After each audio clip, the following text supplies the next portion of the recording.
Quero cumprimentar a todos com a paz do Senhor Jesus. Nós vamos meditar na palavra do Senhor para nosso entendimento, compreensão, conhecimento e aplicação.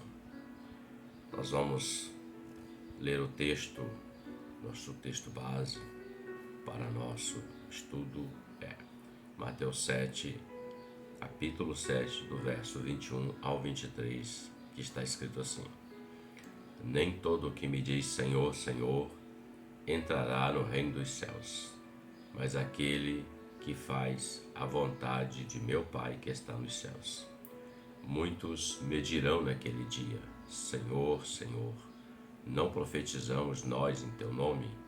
E em teu nome não expulsamos demônios? E em teu nome não fizemos muitas maravilhas? E então lhes direi abertamente: Nunca vos conheci. Apartai-vos de mim, vós que praticais a iniquidade. O texto fala com as próprias palavras do Senhor Jesus, falando aos seus apóstolos, aos discípulos, aos seus ouvintes. Ele estava ensinando acerca do reino de Deus. A maior preocupação do Senhor sempre foi, durante o ministério, o ensinar o homem o caminho que ele deve andar, o proceder, como ele deve fazer. E nesse momento ele fala de algumas coisas que nós vamos refletir aqui para nosso entendimento e aplicação. Nós vamos tratar aqui de um assunto como temática nesse texto, chamado o perigo da confiança nos sinais, ou o perigo de se confiar em sinais. O texto diz: Nem todo o que me diz Senhor, Senhor entrará no reino dos céus, mas aquele que faz a vontade de meu Pai que está nos céus. Ele começa falando sobre isso. Veja que ele diz: Nem todo que me diz Senhor, Senhor. Essa expressão Senhor, Senhor quer dizer Senhor, Senhor, ou seja, está insistindo com ele em alguma coisa. Nem todo que me diz Senhor entrará no reino dos céus, mas aquele que faz a vontade de meu Pai que está nos céus. Então, desde já, nós temos aqui uma condição: o fazer a vontade de Deus que está nos céus. Esta palavra o Senhor dirigiu à igreja, a nós, aos fiéis, aos que confiam, aos que creem no Senhor. E ele fala de uma classe de pessoas que estão na igreja, que chamam o Senhor de Senhor, mas não põem em prática aquilo que está na sua palavra. Não segue aquilo que está determinado por ele. É Senhor, a paz do Senhor, Deus é bom, mas a prática é o que faz a diferença. Jesus ensina nos evangelhos que pelo fruto se conhece a árvore. Tanto que ele faz uma advertência aos apóstolos, diz assim: olha, tudo que os escribas e fariseus ensinarem, pratiquem, porque eles ensinam conforme manda a palavra, mas não façam o que eles fazem, porque a prática deles condenava o ensinamento deles. Nós temos alguns exemplos na palavra do Senhor acerca de obedecer, de fazer a vontade de Deus. Um deles está em Mateus 22, 37, quando Jesus fala assim: Disse-lhes o Senhor Jesus: Amarás o Senhor teu Deus de todo o teu coração, de toda a tua alma, de todo o teu pensamento. E no verso 39 ele fala assim: E o segundo semelhante a este é: Amarás o teu próximo como a ti mesmo. Então nós observamos que ele já traz aqui uma direção, exemplo daquilo que ele quer que seja a prática, que faz a vontade do Pai. Ele fala do amor. A pergunta que lhe foi dirigida é: qual é o grande mandamento da lei da palavra? E ele responde ao escriba desta forma: Amarás o teu Deus de todo o teu coração, toda a tua alma Desculpas. E todo o teu pensamento. Então, ele fala do amor a Deus acima de todas as coisas e o amor ao próximo como a ti mesmo. Ele não fala do amor próprio ou do amor do amantes a si mesmo, como Paulo fala a Timóteo na carta. Não, ele fala de amar. Se perguntarmos, você ama Deus? Amo, Deus é bom. Mas se você perguntar, você ama o meu próximo? Ele vai dizer, amo, mas com reticências, com parênteses, com alguma condição. Porque o amar a Deus todo mundo fala que ama. Mas amar ao próximo também faz parte da palavra. Mas muitos não amam. Alguns até dizem da boca para fora. Mas interessante que João, na sua primeira carta, fala como poder dizer que ama a Deus se nunca viu. Então a prática sempre será aquilo que vai determinar quem é servo de Deus de fato e quem não é. Quem ama o Senhor de fato e aplica a sua palavra. Jesus fala em Mateus 7, todo aquele, pois, que escuta as minhas palavras e as pratica, eu assemelharei ao homem prudente que edificou a sua casa sobre a rocha.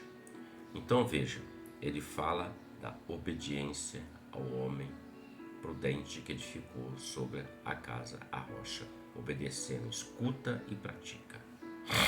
Outro ponto em Mateus 28, do 19 e 20, está escrito assim: portanto, ide e ensinai todas as nações, batizando-as em nome do Pai, do Filho e do Espírito Santo, ensinando-as a guardar todas as coisas que vos tenho mandado. Eis que estou convosco todos os dias, até a consumação dos séculos. Também é um exemplo de prática da palavra. Anunciar a palavra, levar a palavra, falar do amor do Senhor, praticar e falar do amor do Senhor. São exemplos para nós, para nosso entendimento aqui. Claro que nós não vamos absorver 100%, porque a palavra ela é viva, ela é eficaz, ela fala poderosamente sempre, mas já nos dá um caminho, um norte, uma direção. Então veja, em João 15, Jesus fala assim no verso 14: vocês serão meus amigos se fizerdes o que eu vos mando. Então o contexto, quando ele fala, nem todo que me diz Senhor, Senhor entrará no reino dos céus, mas aquele que faz a vontade de meu Pai que está nos céus. Ele está falando de fazer a vontade de Deus, obedecer a sua palavra. No verso 22, ele fala assim, conforme lemos: muitos me dirão naquele dia, Senhor, Senhor, não profetizamos nós em teu nome? E em teu nome não expulsamos demônios? E em teu nome não fizemos muitas maravilhas? Ele fala de um dia específico, naquele dia. Aquele dia se refere ao que a Bíblia chama de o grande dia do Senhor. É o que está no profeta Malaquias, no capítulo 4, verso 5, que ele diz assim: eis que vos envio o profeta Elias, antes que venha o dia grande e terrível do Senhor. É esse dia, é o dia em que todo joelho se dobrará diante do Senhor. É o dia em que todos passarão diante do trono do Senhor. É o dia da prestação de contas. Muitos dizem que morreu, acabou, mas não é verdade. A Bíblia ensina que não. O homem morre, o corpo desce ao pó, mas a sua alma, ela sobe. A sua alma vai prestar conta de tudo aquilo que ela fez nesta vida. Em Malaquias 3:2 também está escrito: mas quem suportará o dia da sua vinda?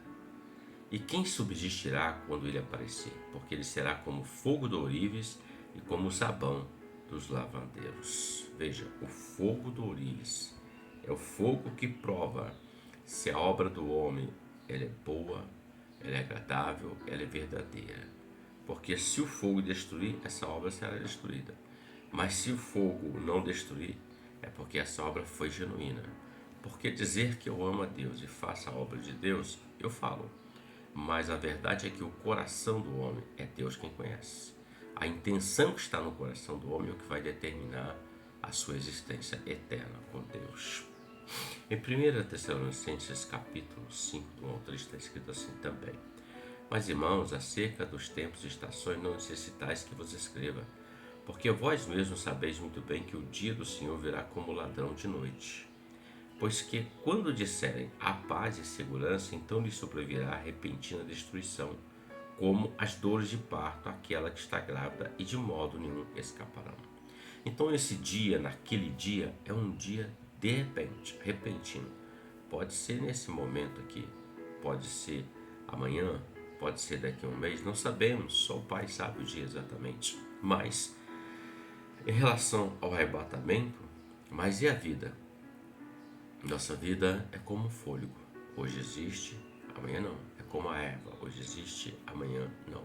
Não sabemos o dia e a hora, mas sabemos que um dia vai determinar a nossa existência sobre a face da terra. E aí o que apresentaremos ao Senhor? Pois bem, ele fala exatamente desse grande dia. Continuando, ele fala o seguinte: Senhor, não profetizamos nós em teu nome? Não expulsamos demônios e em teu nome não fizemos muitas maravilhas? Ele está falando de 3 argumentos acerca de justificar diante de Deus o que fizeram, com base em alguma coisa. Ele fala de profetizar, ele fala de expulsão de demônios, ele fala de maravilhas, são sinais e prodígios. Esses 3 argumentos são usados para justificar aqueles que estão tentando se justificar, na verdade, aqueles que ficarão separados do reino de Deus, porque o contexto fala disso. O exercício da profecia, a expulsão de demônios, que fala de autoridade, e muitas maravilhas, que são os milagres. Então, profecia, autoridade, expulsar demônios, milagres e maravilhas. Eles usam esses 3 argumentos que eles usaram para justificar que estavam fazendo o que Deus queria, a vontade de Deus. Todos os 3 demonstram que haverá imitação também de poderes de Deus. E isso é perigosíssimo. A palavra fala em 1 Timóteo 4, do 1 ao 3, que surgirão espíritos enganadores, imitadores, que enganarão a muitos. No capítulo 4, verso 1 ao 3, declara assim: Mas o Espírito expressamente diz que nos últimos tempos apostatarão alguns da fé, dando ouvidos a espíritos enganadores e a doutrinas de demônios e ensinamentos, pela hipocrisia de homens que falam mentiras, tendo cauterizado a sua própria consciência. Então a consciência já era. Proibindo o casamento, ordenando a abstinência de manjares que Deus criou para os fiéis e para os que conhecem a verdade, a fim de usarem deles em ação de graça. Então ele fala de um tempo, e exatamente um tempo que estamos vivendo. Muitos espíritos enganadores têm levado pessoas a apostatar da fé. Apostatar significa simplesmente abandonar a fé que um dia seguiu e criou, a fé no Senhor. Quando o homem deixa o Senhor, abandona e começa a seguir outras coisas e está fora da presença de Deus, isso se chama apostatar, ou seja, o abandono da fé genuína. Então eles usam esses 3 argumentos para se justificar. Mas o Senhor fala que muitos enganadores estarão aí, farão seus sinais, prodígios, mas enganarão a muitos. Porque infelizmente, meus irmãos, meus amigos, as pessoas buscam onde está um movimento. Quem busca movimento não está buscando a Deus. Quem busca movimento não quer compromisso com o Senhor. Ele quer uma profecia, ele quer ver uma cura, uma libertação. O próprio Senhor Jesus, ele curou muitos, expulsou muitos demônios, operou sinais e maravilhas, mas nem todos o seguiam. Todos queriam apenas os sinais e os prodígios. Então veja, os espíritos enganadores estão aí. Desde o tempo de Moisés, quando Moisés chega diante do faraó e lança ali o seu cajado e se transforma numa serpente, os magos de faraó, os encantadores, também fizeram uma imitação e fizeram com que suas varas, seus cajados, se transformassem também em serpentes. É um engano. O engano está aí para todos. É como Janes e Jambres, que enganaram o povo, imitaram aquilo que Deus estava fazendo, até um certo ponto, porque chega um ponto em que eles não conseguiram também conduzir mais a imitação. Há um limite também. Mas muitas pessoas estão olhando para o engano, se justificando. Por que não olharam para Moisés, que era o libertador de Deus, e olharam para os encantadores? Porque é o coração, o que agrada o coração, o comichão nos ouvidos. Então vejamos, queridos. Ele diz assim no verso 23: Então lhes direi abertamente: Nunca vos conheci. Apartai-vos de mim, vós que praticais a iniquidade. Olha o que o Senhor está dizendo. Nunca vos conheci. A ideia do texto da palavra é que tais pessoas conhecem a Deus, mas não têm um relacionamento íntimo e familiar com Ele. São espíritos enganadores. Não vivem conforme a palavra, mas vivem segundo o curso do teu coração. Jesus conhece as suas ovelhas. O Senhor sabe quem são os seus ou não. Em João capítulo 10, 14, ele declara: Eu sou o bom pastor e conheço as minhas ovelhas. E das minhas ovelhas eu sou conhecido. Então a ovelha conhece o seu Senhor. Ela ouve a voz do seu Senhor e obedece. Ela não ouve a voz do ladrão, ela não ouve outras vozes enganadoras, ela ouve a voz do Senhor, porque é a ovelha do Senhor e o Senhor conhece a sua ovelha. Ele fala daqueles que praticam a iniquidade. Iniquidade significa algumas coisas: pecado, maldade, injustiça, desobediência deliberada e consciente dos mandamentos do Senhor.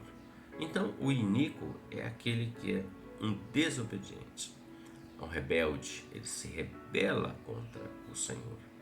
Em Mateus capítulo 24, o Senhor fala assim, que a iniquidade é um sinal dos tempos. 24, verso 12 diz assim: E por se multiplicar a iniquidade, o amor de muitos esfriará.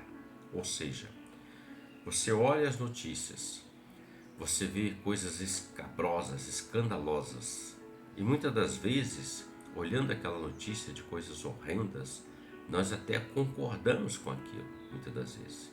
E às vezes queremos nos colocar como juízes, executores daquela situação.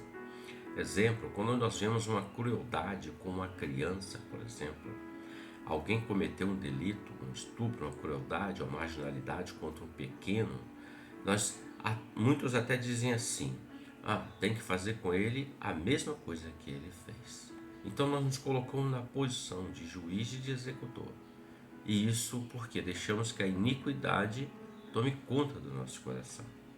Então veja, se nós não tomarmos cuidado, a iniquidade ela vai tomar conta. A iniquidade ela vai brotando aos pouquinhos, ela não nasce da noite para o dia. Ela se assenta no coração do homem, na mente dele, e desde então ele começa a ser alguém que esteja praticando a iniquidade e não do amor de Deus acima de todas as coisas. O exterior e o interior do homem é Deus quem conhece. Em Mateus 23, 28 está escrito assim: Assim também vós exteriormente pareceis justos aos homens, mas interiormente estão cheios de hipocrisia e de iniquidade. Ele está falando aos fariseus, aos escribas, que sempre estavam tentando pegar o Senhor em alguma coisa para poder ter o que condená-lo ou dizer que ele não era mestre na palavra. Mas veja, ele está dizendo que então, assim como vós exteriormente pareceis justo, ele fala da aparência, mas o interior está como hipocrisia. Pois bem, eu conheço a aparência, o que eu vejo. Você conhece o que você vê. Você olha assim, gente boa, tranquilo, não tem problema. Mas Deus conhece o interior.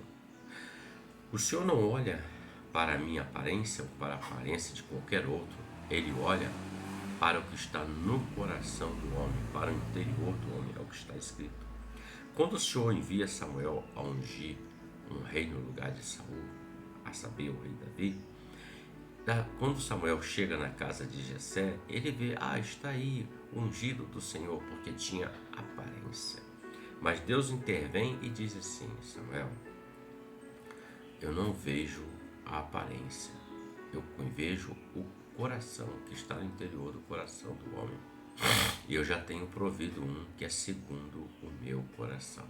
Então Deus olha o interior, mas o mundo, ele mostra aparência. Você olha para as mídias sociais, as pessoas aparentam, todo mundo é feliz, não é verdade? Se você olha lá as redes sociais, tá todo mundo postando foto, fazendo comentário, tá tudo certo. Todo mundo feliz, tudo numa boa, tudo dando certo. Mas fora da mídia social, aí está a diferença, porque a mídia é uma aparência, mas o que está na realidade é outra coisa, meus irmãos. O coração do homem, a palavra diz que é enganoso mais do que todas as coisas. E se nós seguimos coração e aparência, nós vamos errar o alvo e corremos o risco de, naquele grande dia, estarmos fora daquilo que o Senhor tem reservado para nossas vidas. Em Atos capítulo 1, verso 18, o Senhor fala o seguinte: ora, este adquiriu um campo com o galardão da iniquidade, e precipitando-se, rebentou pelo meio, e todas as suas entranhas se derramaram. O texto está falando de um homem que caminhou com Jesus durante 3 anos no ministério, o Judas Iscariotes, aquele que traiu o Senhor.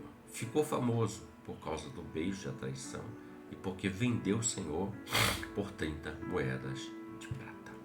Mas veja, há uma recompensa para tudo. Se o homem pratica o bem, correta palavra, ele vai receber aquilo conforme ele praticou. O texto fala, não é isso. Deus não se deixa escarnecer. Tudo aquilo que o homem plantar, ele vai colher. O texto que lemos em Atos 1,18 fala de Judas Iscariotes. Ele fala exatamente deste homem que traiu o Senhor. Veja que o texto fala, este adquiriu um campo com o galardão da iniquidade. Então, o galardão da iniquidade é a morte, porque foi o que Judas fez. Ele se suicidou, ele se pendura numa corda, o galho quebra, ele morre. Então, há um prêmio para quem pratica a iniquidade, a morte, o galardão da iniquidade. Veja, Judas era um servo de Deus, expulsou demônios, andou com Jesus, comeu do pão que foi multiplicado, do peixe, viu Pedro andar sobre as águas, estava no barco do mar revolto, viu a ressuscitação da filha de Jairo, viu ressuscitar de Lázaro, viu ressuscitar o filho da viúva de Naim, ele viu o Senhor caminhando sobre as águas na madrugada. Então Judas viveu com o Senhor, experimentando tudo aquilo que é do reino, mas dentro do coração dele havia iniquidade. O próprio Senhor disse assim, mas tem um texto no Evangelho que diz assim, mas o Senhor chamou e elegeu seus apóstolos. E ele fala, e Judas Iscariotes, aquele que o havia de trair. Então ele já sabia o que estava no coração de Judas. E Judas atendeu o seu coração. A aparência nunca vai ser obra de Deus. O que vai ser obra de Deus é o fruto, aquilo que se é produzido. Em Apocalipse capítulo 18, verso 5 está escrito assim, porque já os seus pecados se acumularam até o céu, e Deus se lembrou das iniquidades dela. Nesse momento, no livro do Apocalipse, João está escrevendo acerca dos erros morais e legais da grande prostituta chamada Babilônia. Essa que os seus pecados se acumularam até o céu e Deus se levantou ou se lembrou das suas iniquidades. Deus, meus irmãos, ele é bom. Deus é amor de fato, mas Deus também é justiça. E o homem que confia em sinais, prodígios, ele é levado por espíritos enganadores, ele é levado por situações que vão afastar ele do Senhor. Porque naquele dia muitos me dirão, Senhor, Senhor, nós não expulsamos demônios, nós não profetizamos, nós não fizemos muitos sinais, maravilhas e prodígios. Isso não é argumento para que o homem tenha o reino eterno. Não, isso é confiar nos sinais. Quando Jesus estava no ministério, alguns homens chamaram o Senhor. Eles queriam ver uns sinais. Você mostra-nos alguns sinais para que criamos em ti. E Jesus disse assim: nenhum sinal vos será dado a não ser o do profeta Jonas. O que ele estava dizendo? Como Jonas ficou 3 dias no ventre do grande peixe, importa que o Filho do Homem fique 3 dias no seio da morte ou no seio da terra, mas ele vai ressuscitar. Esse é o sinal. O maior sinal para a vida do homem crer no Senhor é que ele morreu pelo homem e ressuscitou o 3º dia, pagando o preço, o alto preço, para que o homem tenha acesso, direito à eternidade com Deus, à comunhão eterna com o Senhor. Mas o texto fala que as pessoas, nesse dia, eles confiaram naquilo que estava sendo usado. Então Deus pode usar você e a mim com muitos sinais e prodígios. Claro que sim, eu creio sim nos sinais. E os sinais seguem os que creem. Está na palavra. Mas isso não é a base. O fundamento é a palavra. Observem que os Salmos 1 diz assim: feliz ou bem-aventurado o homem que medita na lei do Senhor de dia e de noite. Ele será como árvore plantada junto aos ribeiros. Vai ser uma árvore que vai ser frutífera. Até no dia de luta, dificuldade, as suas folhas não vai cair, mas ele vai permanecer de pé, produzindo aquilo que Deus tem dado a ele, porque ele está alicerçado, ele está enraizado no ribeiro, que é Jesus, na palavra do Senhor. Concluindo aqui para nós, que horrível é a situação de um homem iminente, usado, cujos dons sobressaem, cujos talentos também são fonte de utilidade pública e que só podem servir de indicadores do caminho que leva à felicidade eterna, mostrando este caminho ao povo, quando eles mesmos não podem andar por este caminho. Que triste cena, porque muitos estão apostando na sua vida eterna, mas só vão saber disso, do resultado da aposta, quando partir desta vida, quando encontrar o Senhor, quando passar diante do trono branco, quando passar diante do Senhor, como diz a palavra, todo joelho se dobrará diante do Senhor, confessará que Jesus é o Senhor, mas nem todo joelho que se dobrará terá o gozo eterno. Por quê? Porque confiou na iniquidade, confiou naquilo que é os sinais apenas. Os sinais são importantes, porque o propósito do sinal sempre foi e sempre será. Leia a palavra e você verá, concordará. O propósito do sinal é para que o homem possa glorificar a Deus, ele possa se achegar mais ao Senhor, porque onde há uma operação de maravilhas, as pessoas vão ver, vai dizer assim, é Deus. Então Deus está presente. Onde há uma profecia que se cumpre, dizendo, olha, é Deus, isso se cumpriu, Deus está presente. Onde há uma libertação, expulsão de demônios, autoridade, vamos dizer, é Deus, Deus está presente. Qual é o propósito? Que o nome do Senhor seja glorificado, não como base de salvação, não para que a glória seja do homem, mas é de Deus. Nós somos vasos, instrumentos na mão do Senhor. Ele nos dá os dons, Ele nos capacita, Ele nos dá talentos, para que o nome dEle seja glorificado, e não para que o homem confie nos sinais, prodígios e maravilhas. Confie no Senhor. Você tem dom, tem sido usado, use com toda a diligência, com toda a prudência, acima de tudo, obedecendo a palavra do Senhor, porque nenhuma profecia, nenhum dom pode sobrepor a palavra do Senhor. Amém? Que Deus te abençoe e que te dê mais entendimento do que foi lhe passado neste momento. Deus te abençoe.